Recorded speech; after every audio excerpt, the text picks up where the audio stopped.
Hello दोस्तों, good morning. स्वागत है आप सभी का द स्टडी अड्डा पर। तो आज की क्लास में हम शुरू करने जा रहे हैं चैप्टर 3। और चैप्टर 3 है the Indian concept of self, यानी भारतीय जो अवधारणा है आत्म के बारे में, यानी आत्म की भारतीय अवधारणा। इस पर हम डिस्कशन करेंगे और ये बहुत इंपॉर्टेंट टॉपिक है आपके कोर्स 1 में। ब्रिज कोर्स के लिए जो कोर्स है उसमें बहुत इंपॉर्टेंट टॉपिक होता है। और आत्म क्या है, आत्म से आप क्या समझते हैं, ये चीज समझनी है कि what is the meaning of self, या सेल्फ किससे मिलकर बना है।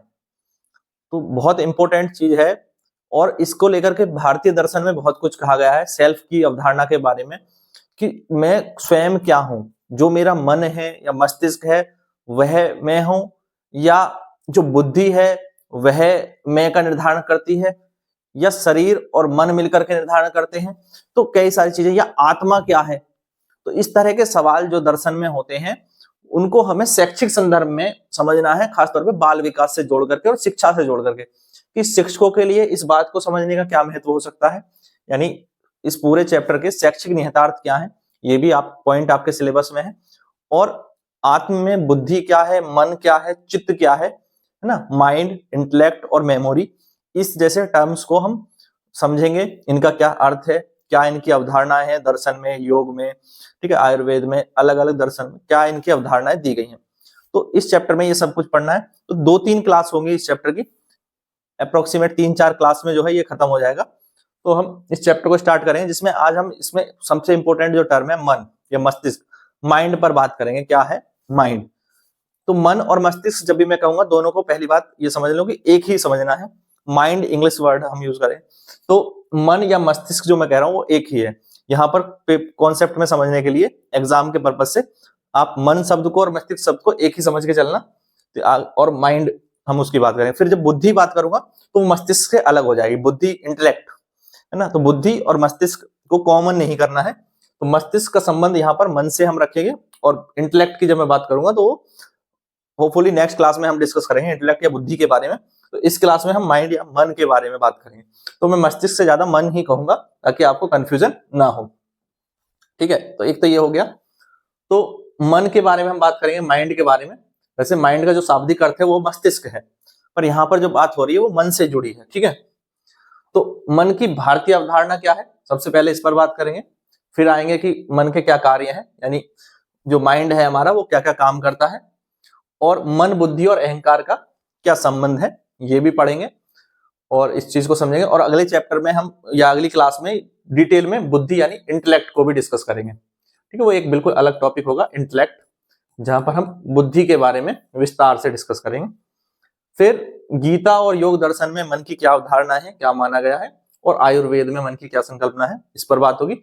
और ये जो हम सारा पढ़ रहे हैं मन या माइंड को, ये देखेंगे शिक्षा के संदर्भ में, टीचर से या स्टूडेंट से ये कैसे रिलेटेड है या कैसे ये हेल्पफुल हो सकता है। ठीक है, तो एक प्रारूप आप समझ गए, किस प्रारूप पे हमें बात करनी है, क्या चीजें समझनी है। तो सबसे पहले बात करेंगे मन की भारतीय अवधारणा क्या है। ठीक है, तो मन की भारतीय अवधारणा को समझेंगे। भारतीय दर्शन में जो सेल्फ है वो अवधारणा केवल भौतिक नहीं है, ये बात समझे, केवल भौतिक नहीं है। शरीर एक भौतिक स्वरूप है, शरीर क्या है, भौतिक स्वरूप है, पर जो आत्मा है, आत्म है, वो एक व्यापक अवधारणा है। आत्म क्या है, एक व्यापक अवधारणा है। और यहां पर हम इस चैप्टर में आत्म यानी सेल्फ की बात कर रहे हैं। इसकी बात कर रहे हैं, आत्म यानी सेल्फ की। अब अगर मैं भौतिक शरीर की बात करता तो सिर्फ शरीर होता, पर यहां आत्म में शरीर के अलावा क्या शामिल है, केवल शरीर नहीं। आत्म क्या है, केवल शरीर नहीं है, इसमें क्या क्या शामिल होगा, इसमें शरीर भी है, बुद्धि है, मन है, मन यानी माइंड, चित्त है, और आत्मा से मिलकर बनी जो अवधारणा है उसकी हम बात करेंगे, वो है आत्म की अवधारणा। तो भारतीय अवधारणा में सिर्फ शरीर को नहीं, मन, बुद्धि, चित्त, आत्मा, इनको भी परिभाषित किया गया है, इनको भी समझा गया है और व्यापक रूप से। और यहां पर जो हम बात करने वाले हैं मन की यानी माइंड की, ये एक तरह से हमारी शरीर और आत्मा के बीच में सेतु के रूप में काम करता है, ऐसा माना जाता है। भारतीय अवधारणा में क्या माना जाता है, मन, शरीर और आत्मा के बीच का सेतु है, एक पुल के रूप में कार्य करता है। समझेंगे कैसे? ठीक है, एक पुल के रूप में मन कैसे काम करता है। तो बेसिक अवधारणा जो है आत्म की कई चीजों से मिलकर बनी है, बुद्धि से, मन से, चित्त से और आत्मा से, और शरीर तो उसका भाग है ही। तो ये तो है बेसिक। शरीर और आत्म के बीच का किसको माना गया है? मन का माना गया है भारतीय अवधारणा में। अब मन और मस्तिष्क ऐसी चीज है जिसके माध्यम से, मन के माध्यम से हम क्या करते हैं? हम चीजों को फील करते हैं। अपने किसी चीज को एक्सपीरियंस करने का मतलब है, जैसे आपने कोई ठंडी चीज को छुआ, तो उसका जो अनुभव है वो आपके मन को, माइंड को हुआ। सेंस के द्वारा, इंद्रियों के द्वारा अनुभव आपके कहाँ हुआ? दिमाग को, सॉरी माइंड को या मन को हुआ। अलग अलग शब्द का प्रयोग नहीं करेंगे, कंफ्यूजन हो जाती है। तो जब मन को ये अनुभव हुआ कि ये चीज ठंडी है, तो उस अनुभव को मन आगे के लिए सुरक्षित कर लेता है, और फिर वो जो सुरक्षित करता है, वो अनुभव भी कहाँ सुरक्षित होते हैं? मन में सुरक्षित होते हैं, माइंड में सुरक्षित होते हैं। उन्हीं अनुभवों के आधार पर हमारा जो मन है वो सोचता है और निर्णय भी लेता है, और व्यवहार में जो हम करते हैं वो एक्शन भी जो है वो मन के कारण, मन मस्तिष्क माइंड एक ही है, उसके कारण जो है क्या होते हैं? व्यवहार में आते हैं। तो किसी भी चीज को हम जिस तरह से अनुभव करते हैं, उस अनुभव से हमारे मन में कुछ विचार जो है वो पैदा हो जाते हैं, जो हम सोचते हैं, और फिर आगे के लिए भी हम उसी अनुसार निर्णय लेते हैं, व्यवहार करते हैं। ये बात समझ में आई? तो क्या है? मन एक तत्व है, या हम कहें मन एक ऐसा बिंदु है, तत्व है, या मन एक ऐसी क्रिया है जिसमें क्या करते हैं? जिसके माध्यम से व्यक्ति अनुभव करता है। मन से क्या है? मन एक तत्व है, ऐसा मान लेते हैं, एक तत्व है जिससे क्या है? जिससे व्यक्ति अनुभव करता है, सोचता है, अनुभव करता है, सोचता है, लिख लेंगे चाहे, निर्णय करता है, निर्णय करता है,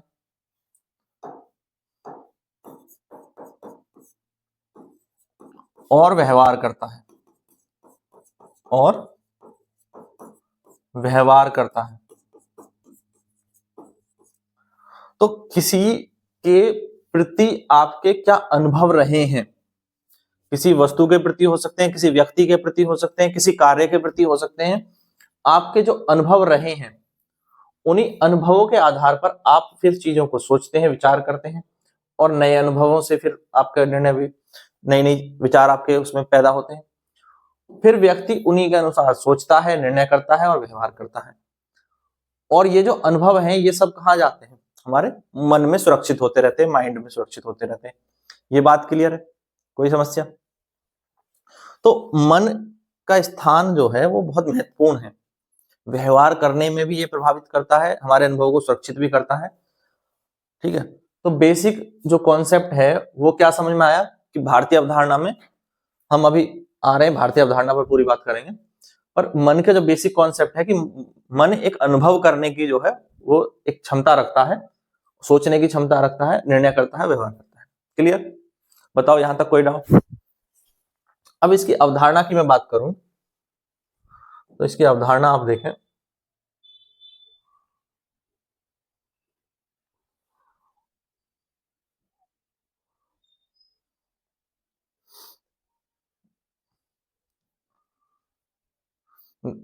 ठीक है, अब ये दिखता भी रहेगा आपको। तो भारतीय दर्शन में पहले ही मैंने बताया कि केवल जैविक मस्तिष्क नहीं है। मस्तिष्क क्या केवल जैविक मस्तिष्क की बात नहीं की गई है। ऐसा नहीं है कि एक बायोलॉजिकल पार्ट है और वो अपने हिसाब से बायोलॉजिकल फंक्शन परफॉर्म करता है। यानी भारतीय दर्शन की बात कर रहा हूं तो वो जैविक मस्तिष्क या मन नहीं है, ये कहता है। जो भारतीय दर्शन है वो मन के बारे में क्या कहता है? वो केवल जैविक मस्तिष्क नहीं है, बल्कि क्या है? एक सूक्ष्म तत्व है जिसमें चेतन की संकल्पना मानी गई है, चेतन और वह सूक्ष्म तत्व है के रूप में स्वीकार किया गया है।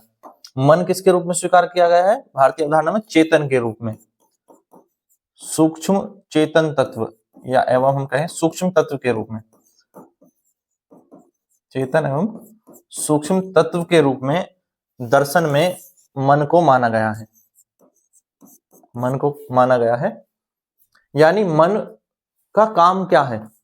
हमारी चेतना में मन है तो वो हमारे अनुभवों को सुरक्षित कर सकता है अपने अंदर। और अनुभव हमें कैसे प्राप्त होंगे? अनुभव कैसे प्राप्त होते हैं? हमें इंद्रियों के द्वारा, हमारे जो सेंसेस हैं उनके द्वारा हमें अनुभव प्राप्त होते हैं। और मन अपनी चेतना में उन अनुभवों को सुरक्षित रखता है और फिर जो हम कार्य करते हैं वो उन अनुभवों के आधार पर करते हैं। ये बात क्लियर है? तो ये चीजें समझ में आई? तो यहां लिखेंगे क्या है, लिखो कि मन इंद्रियों से प्राप्त अनुभवों को ग्रहण करता है। क्या करता है? मन इंद्रियों से प्राप्त अनुभवों को ग्रहण करता है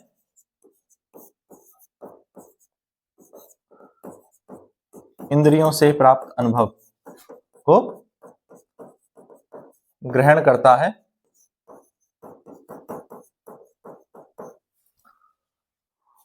और इन्हें आत्मा तक पहुंचाता है, और इन्हें आत्मा तक पहुंचाता है। कहां तक पहुंचाता है? आत्मा तक पहुंचाता है। इससे क्या समझ में आए कि मन एक ऐसी चेतना है जो शरीर और आत्मा के बीच में कार्य कर रहा है।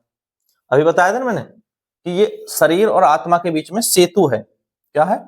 शरीर और आत्मा के बीच में पुल के रूप में काम करता है। तो मन जो इंद्रियों से अनुभव प्राप्त करता है, और इंद्रियां किससे जुड़ी हैं?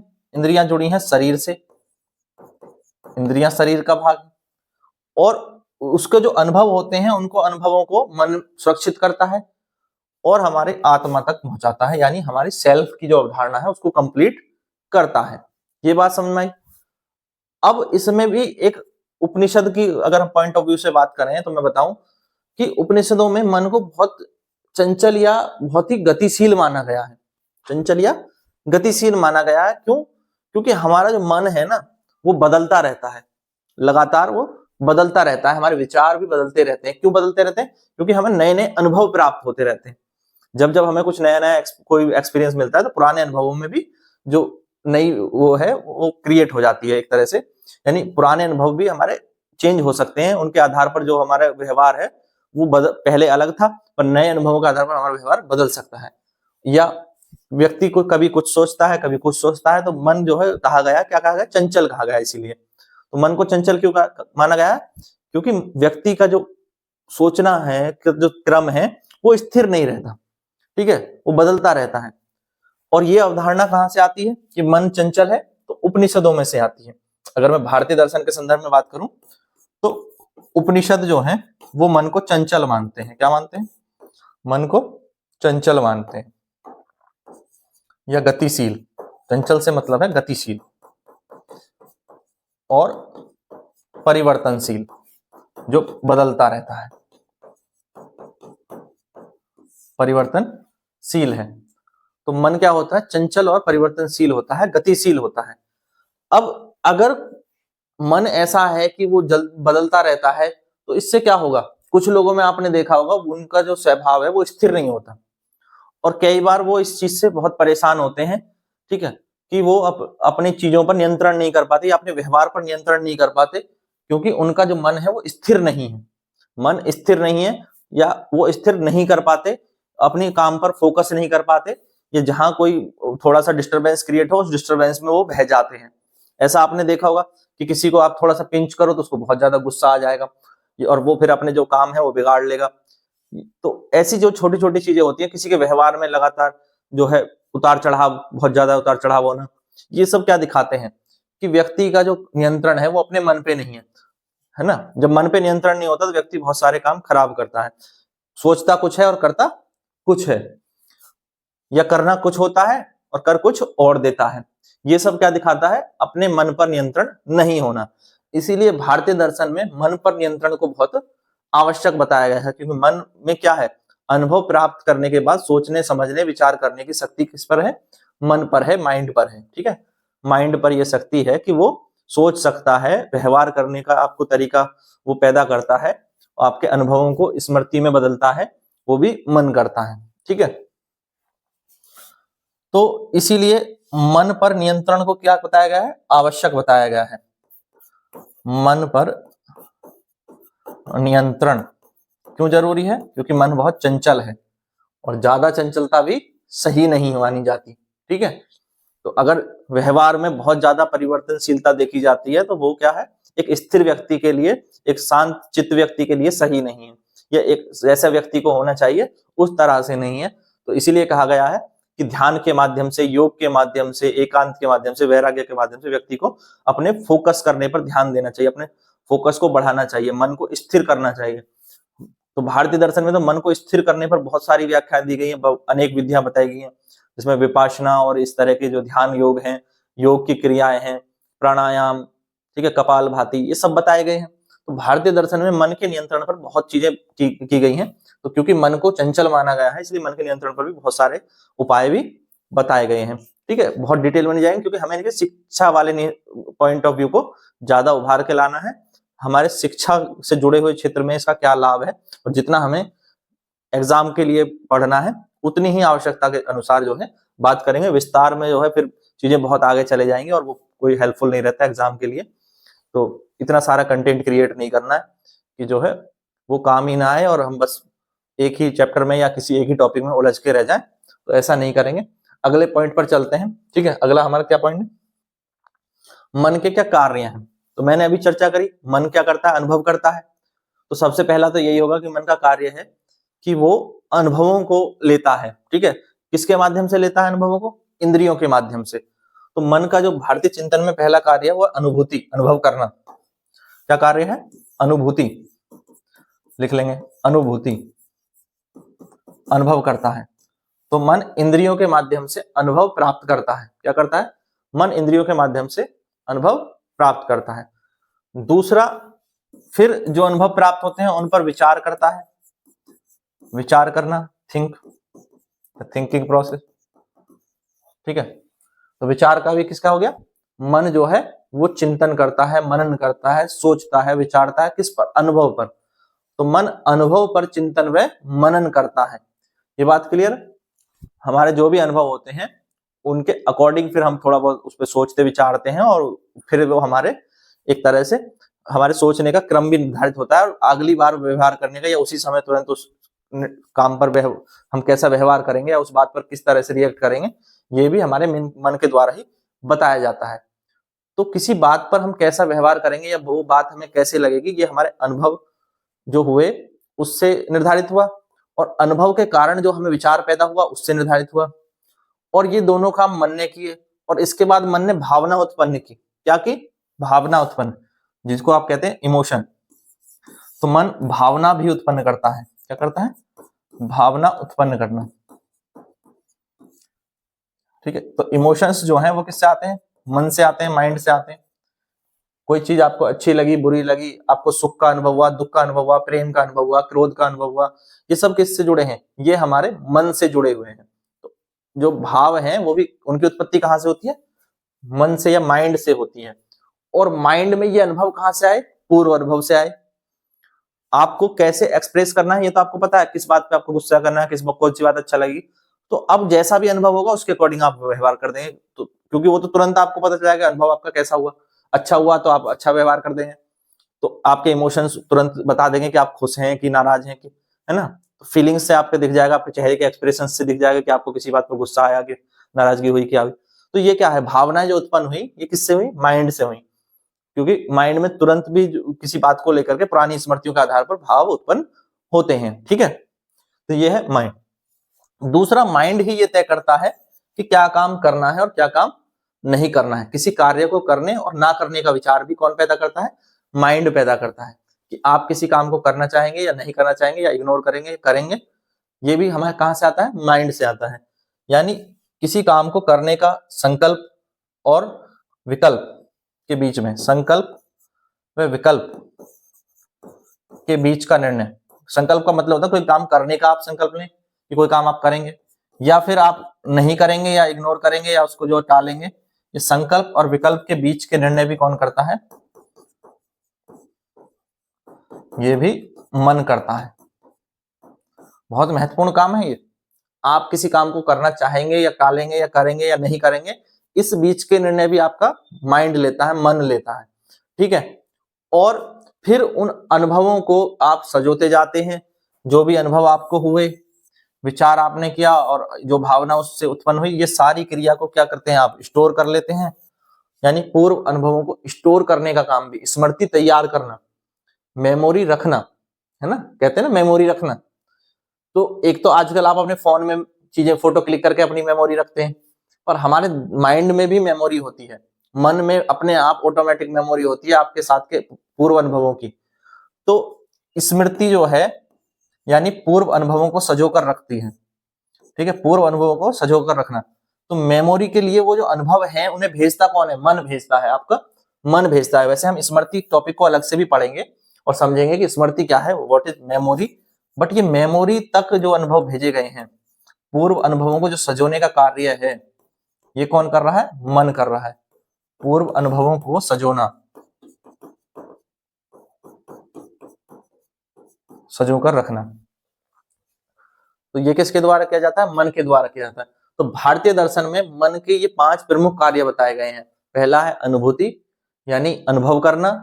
फिर दूसरा है विचार करना, फिर भावनाएं उत्पन्न करना, सुख दुख प्रेम घृणा सब इमोशंस जो हैं वो मन से उत्पन्न होते हैं। उसके बाद किसी काम को करने या ना करने का निर्णय करना, यानी संकल्प और विकल्प, और फिर पूर्व अनुभवों को सजो कर रखना। तो मन के कार्य समझा गए। अगला पॉइंट है मन बुद्धि और अहंकार के बीच में क्या संबंध है, बताएं क्या होगा मन बुद्धि और अहंकार के बीच का संबंध? अभी मैंने बताया मन क्या है, मन की अवधारणा पूरी बताई। अगले टॉपिक में हम बुद्धि को भी विस्तार से पढ़ेंगे, पर मोटा मोटी बताओ बुद्धि क्या होना चाहिए फिर, जब मन ये है कि वो अनुभवों को जो है करता है, अनुभव कराता है, सोचता है, विचार करता है, भावना उत्पन्न करता है, फिर बुद्धि क्या करती है? सोचने की बात है। माइंड जो है और इंटेलेक्ट, इनमें अंतर क्या है? मन और बुद्धि में बहुत बारीक अंतर है। मन आपको काम करने और ना करने का निर्णय करता है, पर यह निर्णय आप किस विवेक के आधार पर लेंगे? विवेक क्या होगा? आपकी थॉट प्रोसेस क्या होगा? वो थॉट प्रोसेस जो है और डिसीजन लेना, दोनों चीजें हैं। आप किस विवेक से निर्णय लेते हैं और क्या निर्णय लेते हैं, ये आपकी बुद्धि है, बहुत बारीक है। विकल्प है, आपने अनुभव किए, भावना उत्पन्न हुई, ये भी है, आपके पूर्व अनुभव भी हैं, सब चीज जुड़ी हैं। कोई सिचुएशन में आप जो है किसी चीज को कैसा अनुभव करते हैं ये समझ लिया, फिर आपने उस पर सोच लिया, पर सोचने के बाद आपने क्या निर्णय लिया और आपने निर्णय किस विवेक के आधार पर लिया, किन परिस्थितियों को ध्यान में रख के लिया कि ऐसा कर, आपको गुस्सा आया पर आपने क्या किया? कंट्रोल किया। मान लो उस समय किसी बात पर आपको गुस्सा आया और आपने उस गुस्से को वहां कंट्रोल कर लिया, क्योंकि गुस्सा वहां दिखाने से और बात बिगड़ सकती थी। तो ये कैसे आया? ये आपकी बुद्धि से आया, आपके विवेक से निर्णय हुआ कि नहीं, बात तो बुरी लगी है, कोई बात आपको बुरी लगी, किसी ने कहीं कुछ बोला, ऐसी परिस्थिति सबके जीवन में आती है, और जब आपको कोई बात बुरी लगी और फिर आपने जो है उस परिस्थिति पर रिएक्ट नहीं किया, तो ये आपने डिसाइड किया बुद्धि से। तो मन और बुद्धि जुड़े भी हुए हैं। तो मन और अहंकार क्या है? अहंकार है मैं की भावना। अहंकार को हम सिंपल कह सकते हैं, मैं की भावना उत्पन्न करने वाला जो कारक है वही अहंकार होता है, ये तो सबको पता है। और मेमोरी क्या है? मेमोरी जहां पर हमारे जो अनुभव है वो स्टोर होते हैं, वो है मेमोरी। तो इन सब में आप अच्छे से संबंध समझ सकते हैं। तो कभी भी कोई पूछे कि मन बुद्धि और अहंकार या चित्त को हमें अलग अलग कैसे रखना है, तो कुछ पॉइंट लिख लें। तो मन क्या है, पहले लिखें। मन संकल्प और विकल्प को का निर्णय लेने वाला है, संकल्प और विकल्प करने वाला, कार्य करने और न करने वाला, संकल्प और विकल्प करने वाला, ये है मन, संकल्प और विकल्प करने वाला। दूसरा बुद्धि क्या है?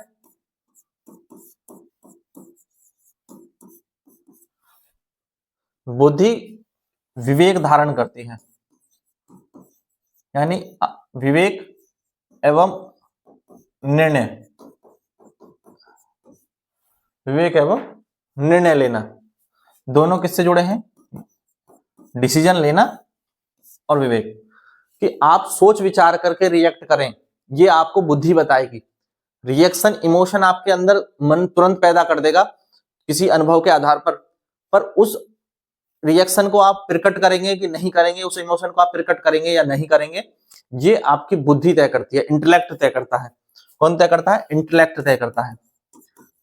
इंटेलेक्ट, माइंड आपको इमोशन जरूर देगा हर बात के अकॉर्डिंग, जो भी आपके पूर्व अनुभव है उनको लेते हुए हर बात का इमोशन आपके जो है स्मृति में आ जाएगा, तुरंत आप उस चीज को महसूस करेंगे, पर आप उस चीज को, फीलिंग को एक्सप्रेस करते हैं या नहीं करते हैं, वो आपकी बुद्धि है, इंटेलेक्ट है। ये बात समझ में आई? बहुत महीन सा अंतर है। और अहंकार होती है मैं की भावना, जहां हमारे भी हर चीज के बीच में खुद को ले आते हैं कि मैं इंपॉर्टेंट हूं, या मुझे ये चाहिए, या मुझे ऐसा करना है, मुझे ऐसा करना था, तुमने वैसा कर दिया। जब हम इस तरह से चीजों को लेते हैं तो वो आते हैं अहंकार की भावना। तो स्वयं को पहले में रखना और सहयोग या दूसरों को जो है नीचा दिखाने की भावना, या दूसरों की बात ना सुनना, या फिर दूसरों के विचार को स्वीकार ना करना, ये सब किसमें आता है? मैं की भावना, अहंकार। फिर चित्त का मतलब क्या है? मेमोरी का। चित्त, मन हमारे मेमोरी में हमारे अनुभवों को दर्ज करता है, ये मन का कार्य है। और जहां अनुभव दर्ज है वो क्या है? मेमोरी। मेमोरी हमारे अनुभवों का भंडार है। क्या है? एक तरह से अनुभवों का भंडार, जहां हमारे बहुत सारे एक्सपीरियंस स्टोर्ड हैं। ठीक है, तो ये है हमारी मेमोरी। और जो पहले जो अनुभव हैं वो एक्सपीरियंस है, उनके अकॉर्डिंग चलता है मन। और बुद्धि करती है मन को नियंत्रित, बुद्धि करती है मन को नियंत्रित, और अहंकार बिगाड़ता है काम। समझ गए? अहंकार बिगाड़ता है बनते हुए काम। सिंपल बात में समझें। अब गीता और योग दर्शन में मन क्या है? बहुत इंपॉर्टेंट टॉपिक है ये भी, कि गीता में मन को क्या माना गया है। भगवत गीता में मन को अत्यंत चंचल और अत्यंत ही बलवान कहा गया है। हमारा माइंड इतना पावरफुल है कि हम अगर कोई चीज डिसाइड कर लें कि हमें ये करना है तो हम कर जाएंगे, किसी भी कीमत पर कर जाएंगे। एक एग्जांपल देता हूं। विराट कोहली ने एक इंटरव्यू में कहा था कि मैं 6 महीने तक भी और लगातार साल से साल एक तरह की डाइट खाता हूं। तो उसने अपने माइंड को इतना ट्रेन किया कि उसका माइंड जो है उसको नहीं डिगमगा सकता कि क्या खाना है क्या नहीं खाना है, ये खा ले वो खा ले। इस तरह के जो वो है, वो अनुभव उसने कंट्रोल कर लिए कि उसका मन ललचाएगा नहीं मार्केट में पिज्जा बर्गर देख के, या कहीं पे जो उसको पसंद है, छोले कुलचे खूब पसंद है, पर अब वो उनको नहीं खाएगा। क्यों? क्योंकि वर्क इथिक्स है, काम करने के लिए बेटर क्या है वो डिसाइड किया, और उस चीज के लिए पूरा माइंड को ट्रेन किया। ये कई सारे जो बड़े बड़े सेलिब्रिटी हैं उन्होंने अपने इंटरव्यूज में ये बोली हुई है बात, कि हमें अपने माइंड को ट्रेन करना है। अगर आपने अपने माइंड को ट्रेन कर लिया और अपने माइंड में कोई बात सोच ली, संकल्प ले लिया, तो आप उस काम को कर जाएंगे। बट अगर आपका मन ही इतना चंचल है कि आप जो है 2-4 दिन में बात से जो है पलट जाते हैं, या अपने किसी काम को, अभी जैसे न्यू ईयर है, अभी न्यू ईयर स्टार्ट हुआ, न्यू ईयर पे 1 जनवरी को बहुत सारे लोग रिजोल्यूशन लेते हैं, डिसाइड करते हैं कुछ ये करेंगे वो करेंगे, या किसी ने कोई फिटनेस का रिजोल्यूशन ले लिया, या किसी ने जो है किसी पढ़ाई का कोई रिजोल्यूशन लिया, कोई एग्जाम पास करने का ले लिया। अब स्टार्टिंग बड़े जोर शोर से करेंगे, 2-4-6 दिन जाएंगे, महीने 2 महीने जाएंगे, और कुछ धीरे धीरे वो जो रिजोल्यूशन है वो ड्रॉप करते चले जाएंगे। तो जिन लोगों के ये ड्रॉप होते जा रहे हैं, क्या है, उनका अपने मन पर नियंत्रण नहीं है, वो अपने संकल्प के पीछे पूरे दृढ़ नहीं थे। तो गीता में भी यही माना गया है, गीता में मन को चंचल माना गया है और मन को बहुत बलवान भी पावरफुल भी माना गया है। तो हमारे जो माइंड है उसके पास दोनों शक्तियां हैं, आप उसका कैसे यूज करते हैं ये आपके ऊपर है। अगर आप अपने मन को स्थिर कर लें और सोच लें किसी काम को, तो आप कर जाएंगे। तो गीता में जो मन है, भगवत गीता में मन अत्यंत चंचल भी है और बलवान भी है, अत्यंत चंचल भी है और बलवान भी है। इसके उदाहरण आप देखें, महाभारत के प्रसंग में ही देखें कि युद्ध की तैयारियां होने तक अर्जुन पूरी तरह युद्ध के लिए अपने भाइयों के साथ तैयार है। कौरवों के साथ युद्ध होता है और पांचों भाई और अर्जुन जो है वो युद्ध के लिए पूरी तरह तैयार है। पर जब युद्ध की घड़ी आ जाती है और वो युद्ध के मैदान में खड़े होकर श्री कृष्ण को कहते हैं कि हे कृष्ण, मेरा तो जो है युद्ध से अब वो मन मोहभंग हो गया है कि मैं लड़ किसके खिलाफ रहा हूं, भाइयों के ही विरुद्ध लड़ रहा हूं जमीन के लिए। पर ये क्या है, ये मन की चंचलता है जो कुछ क्षण के लिए वहां पैदा होती है और फिर भगवान श्री कृष्ण उनको उपदेश देते हैं और फिर दोबारा से जो अर्जुन का मन पर नियंत्रण स्थापित करते हैं। तो कार्य को करने के लिए मन पर नियंत्रण होना बहुत जरूरी है। अगर किसी काम को करने से पहले हमारा मन जो है स्थिर नहीं है तो हम उस कार्य को सही ढंग से नहीं कर पाएंगे। इसीलिए मन को अत्यंत चंचल भी और अत्यंत बलवान भी गीता में कहा गया है। अब ये नियंत्रित कैसे होगा, मन को नियंत्रित कैसे किया जाता है? प्रैक्टिस करके, अभ्यास के द्वारा, अभ्यास के द्वारा। तो मन को आप अभ्यास के द्वारा नियंत्रित कर सकते हैं। दूसरा, वैराग्य के द्वारा। वैराग्य मतलब एकांत या इस तरह से सभी चीजों से कट ऑफ कर दें, जो भी डिस्टरबेंस है उससे कट ऑफ करके। तो जो भी आपके लाइफ में डिस्टरबेंसेस हैं उनसे अगर आप कट ऑफ कर देंगे तो काफी आप जो है एक फोकस्ड फील करेंगे, तो उससे आपका जो मन है वो नियंत्रित हो जाता है। तो दर्शन में या गीता में मन को नियंत्रित करने की दोनों ही विधियां बताई गई।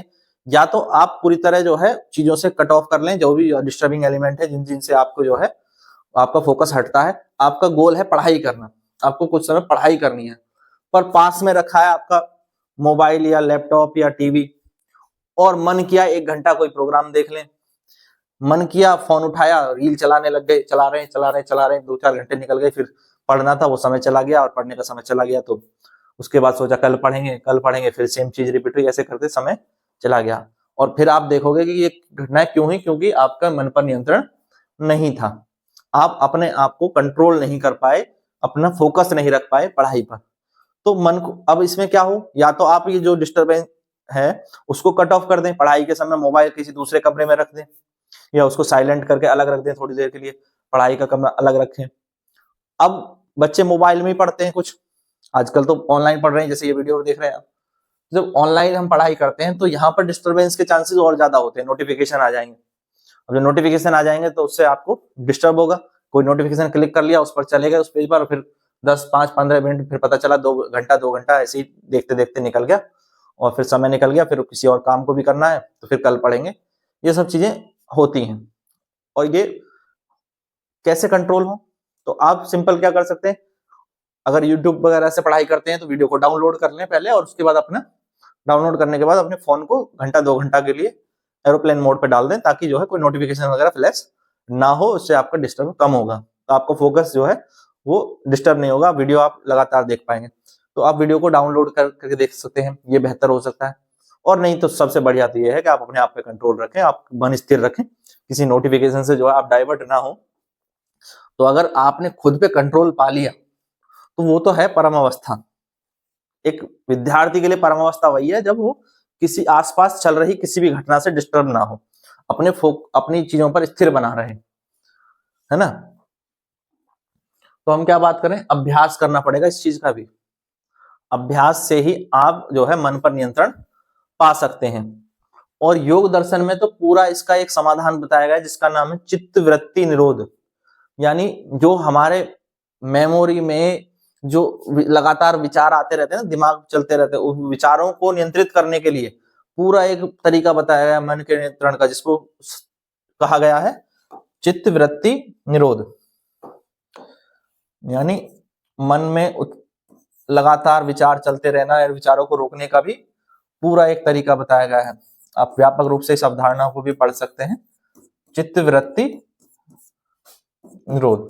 क्योंकि कुछ लोग कहते हैं कि हमेशा आप देखोगे कुछ लोग जिनको थोड़े फोकस करने में प्रॉब्लम होती है, वो क्या कहते हैं, कभी यहाँ की बात चलने लगेगी, कभी वहां की बात चलने लगेगी, उनके दिमाग में कुछ चलने लगेगा, कभी कुछ चलने लगेगा। विचार सभी के मस्तिष्क में चलते हैं, पर काम करते समय क्या सिर्फ आप एक जगह स्थिर हैं या नहीं है, ये डिसाइड करता है कि आप कितने फोकस हैं और फोकस नहीं।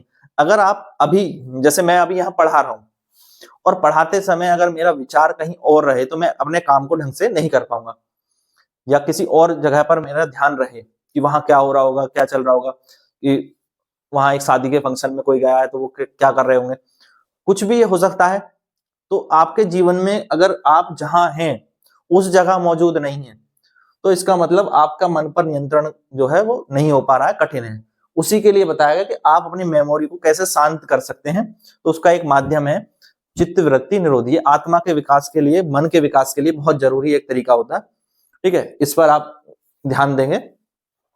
अब ये तरीका पालन कैसे किया जाएगा, इसके लिए कुछ विधियां बताई गई हैं योग में, कि ध्यान करें, प्राणायाम करें, कपालभाति करें, ये सब बताए गए।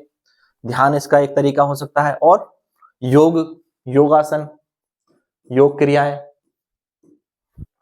मन को शांत करने में बहुत सहायक होती हैं। दूसरा होता है आत्मचिंतन या सेल्फ रियलाइजेशन, और खुद से बात करना कि आप क्या सोच रहे हैं, क्यों सोच रहे हैं, क्या उसको सोचने का लाभ है, क्या ये चीजें जो है आपके काम में डिस्टर्ब कर रही हैं या आपके काम में सहायक हैं, आपके काम की हैं या काम की नहीं है। तो जब ये आप सब चीजों को विचार कर लेंगे तो कि आप जिन ख्यालों में आप खोए रहते हैं कि वो आपके लिए लाभदायक है या नहीं है, धीरे धीरे करके जब आप आत्मचिंतन करेंगे, एकांत में बैठेंगे और अपने विचारों पर ही विचार करेंगे, तो फिर आप उनसे छूटते चले जाएंगे कि आपको क्या विचार करना है और क्या विचार नहीं करना है। मैं एग्जाम्पल देके नहीं बता रहा हूँ, आप पर्सनल लाइफ में भी एग्जाम्पल्स खोज सकते हैं और आपके आसपास भी ऐसे लोग मिल जाएंगे जो है अलग अलग ख्यालों से थोड़ा परेशान होते हैं, और वो जिस जगह मौजूद होते हैं उस जगह ना होकर के वो इधर उधर के ख्याल उनके दिमाग में चलते रहते हैं। ठीक है, तो अगली बात करते हैं, गीता और योग दर्शन में मन की बात हो गई। आयुर्वेद में मन की संकल्पना क्या है? तो आयुर्वेद ने भी मन के बारे में कहा है। आयुर्वेद कहता है कि शरीर के बारे में तो आयुर्वेद बहुत बात करता है कि शरीर को कैसे स्वस्थ रखा जाए, पर क्या कहा गया है, स्वस्थ शरीर में ही स्वस्थ मन का विकास होता है। ये आपने सबने सुना है, ये कथन हर किसी को पता है। स्वस्थ शरीर में स्वस्थ मस्तिष्क का विकास होता है। इसको मैं मस्तिष्क को मन भी कह सकता हूं। स्वस्थ मन का विकास होता है। और आयुर्वेद स्वास्थ्य को लेकर के तो व्यापक रूप से बात करता ही है, और आयुर्वेद ये मानता है कि मन और शरीर परस्पर जुड़े हुए हैं, तभी तो स्वस्थ शरीर में स्वस्थ मन का विकास होता है। ये अवधारणा तभी कंप्लीट होती है जब शरीर और मन परस्पर क्या हो, जुड़े हुए हों। तो हम ये लिख सकते हैं कि आयुर्वेद में मन को शरीर के साथ जुड़ा हुआ माना गया है। तो अगर किसी का शरीर स्वस्थ नहीं है तो मानसिक असंतुलन होगा, और अगर मानसिक असंतुलन है तो उसका प्रभाव शरीर पर होगा। यानी दोनों ही कंडीशन है, अगर शरीर स्वस्थ नहीं है तो मन भी स्वस्थ नहीं होगा, और मन स्वस्थ नहीं है तो उसका प्रभाव शरीर पर होगा। ये बात समझ में आई? इसको लिख सकते हैं, यहां लिख लेंगे, है ना। तो जो मानसिक असंतुलन का प्रभाव है वो शरीर पर पड़ता है, क्योंकि हम यहाँ मन के बारे में बात कर रहे हैं, या हम कहें शारीरिक स्वास्थ्य का जो प्रभाव है या शारीरिक अस्वास्थ्य का प्रभाव है वो मानसिक संतुलन पर पड़ता है। व्यापक रूप में बात करूं तो हमारे यहाँ आयुर्वेद में सात्विक मन और तामसिक मन की दो अवधारणाएं बहुत व्यापक रूप से बात की जाती हैं। सात्विक मन और तामसिक मन, आपने ये शब्द भोजन के संबंध में तो सुने ही होंगे, सात्विक भोजन और तामसिक भोजन, उसी से जुड़ी है सात्विक मन और तामसिक मन। यानी एक स्वस्थ आत्मा का आधार होगा एक स्वस्थ मन, सात्विक मन, जिसमें अच्छे विचारों से भरा हुआ मन। स्वस्थ व्यक्ति का आधार होगा जिसके विचार भी कैसे हो, अच्छे हो, मन शांत हो, स्थिर हो, और जिसके ख्याल ही गंदे हो, मन ही जो है वो राजसिक और तामसिक प्रवृत्तियों से भरा हुआ हो। राजसिक मतलब भोग विलास की प्रवृत्तियां, और तामसिक प्रवृत्तियां जिसको जो है क्या कहते हैं कि आपराधिक प्रवृत्तियों में या गलत कर्मों में जो लगने वाली जो प्रवृत्तियां हैं। तो तामसिक मन क्या उत्पन्न करेगा, अशांति उत्पन्न करेगा, जीवन में हमेशा अशांति लेकर के आता है। और सात्विक मन जीवन में शांति और स्थिरता लेकर के आता है। तो मन को कैसा रखना है? सात्विक रखना है, ठीक है। मन में अच्छे विचार रखने हैं, अच्छे विचार ही आपके क्या लेकर के आएंगे? आपके जीवन में शांति और स्थिरता लेकर के आएंगे। और अगर आपके विचार अच्छे नहीं हैं और आप हमेशा लड़ाई झगड़ा या कुप्रवृत्तियों में शामिल रहते हैं और उन्हीं के बारे में विचार करते रहते हैं, तो आपके जीवन में अशांति आना तय है, ठीक है। तो आयुर्वेद में मन की संकल्पना हम समझे। अगली बात करते हैं, ये जो हमने पूरा टॉपिक पढ़ा है तो बिल्कुल लास्ट पर आ गए हैं कि शिक्षा में हम इसको कैसे जोड़ें, शिक्षा में इसका क्या लाभ है। क्योंकि हम इसको पढ़ रहे हैं एजुकेशन के लिए, ब्रिज कोर्स से संबंधित उसमें पढ़ रहे हैं, तो शिक्षा के संदर्भ में मन क्या है, शिक्षा में क्या पढ़ा है।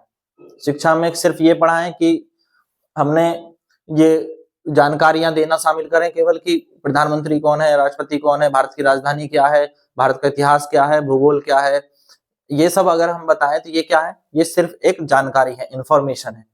और इंफॉर्मेशन से आप एक बच्चे के दिमाग में डाटा स्टोर कर सकते हैं, संस्कार, नैतिकता और मन बुद्धि का संतुलन नहीं।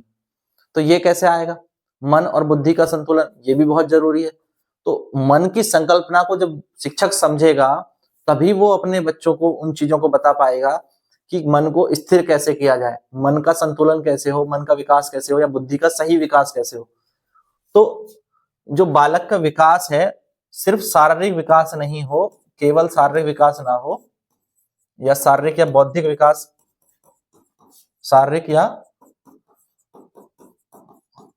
बौद्धिक विकास नहीं, साथ ही साथ बालक के मन का संतुलन और बुद्धि का विकास भी जरूरी है। यानी बालक का मन पर नियंत्रण करना, बालक को मन पर नियंत्रण करना सिखाना, ये भी बहुत जरूरी है, आवश्यक है। और शिक्षक के लिए ये एक कर्तव्य की तरह हो सकता है या प्रैक्टिस कराने की तरह हो सकता है।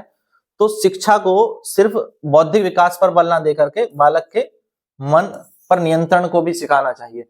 साथ ही साथ इन चीजों को विकसित करने के लिए ध्यान, योग और संस्कारों पर बल देना, ध्यान, योग और संस्कार आदि पर बल दे करके मन पर नियंत्रण किया जा सकता है। तो मन पर नियंत्रण के क्या तरीके हो सकते हैं, वो बहुत आवश्यक है। बालक का मन जब स्थिर होगा तभी वो ध्यान से चीजों को समझ सकता है, सुन सकता है, और स्थिर मन से ही उसमें विवेकशील बुद्धि विकास, कैसा विकास? विवेकशील बुद्धि का विकास होगा। अगर मन स्थिर नहीं है और किसी भी घटना पर बहुत तेजी से रिएक्ट करता है तो उससे क्या होगा कि वो भटक जाएगा, या अपने उद्देश्य से भटक जाएगा, या फिर अपने बनते काम को बिगाड़ देगा। तो मन पर स्थिरता क्या लाएगी? बुद्धि पर नियंत्रण। और बुद्धि पर नियंत्रण कैसे आएगा? जब बालक विवेकशील होगा, ठीक है। तो ये मन की अवधारणा को हमने समझा, और मन की अवधारणा के शैक्षिक निहितार्थों को भी आप समझ करके इसको अप्लाई कर सकते हैं। और इसके बाद हम अगले टॉपिक में बात करेंगे चित्त की अवधारणा पर, और चित्त के साथ साथ बुद्धि की अवधारणा पर, जो इसी चैप्टर के सिलेबस का पार्ट है। और लास्ट में तीनों को एक साथ संबंधित करते हुए आत्मा की अवधारणा क्या है, जो मन, बुद्धि और चित्त से मिलकर बनी है, वो हम अंतिम क्लास में करेंगे। और शैक्षिक निहितार्थों को विस्तार से अंतिम क्लास में देखेंगे। तो इससे पहले 2 क्लास और होंगी इस चैप्टर की। तो ये वीडियो आपको पसंद आया तो वीडियो को लाइक करें, शेयर करें और चैनल को सब्सक्राइब करना ना भूलें। Thank you, thanks for watching. अब एग्जाम की तैयारी को और बेहतर करने के लिए हमारे चैनल को लाइक, शेयर और सब्सक्राइब करना ना भूलें।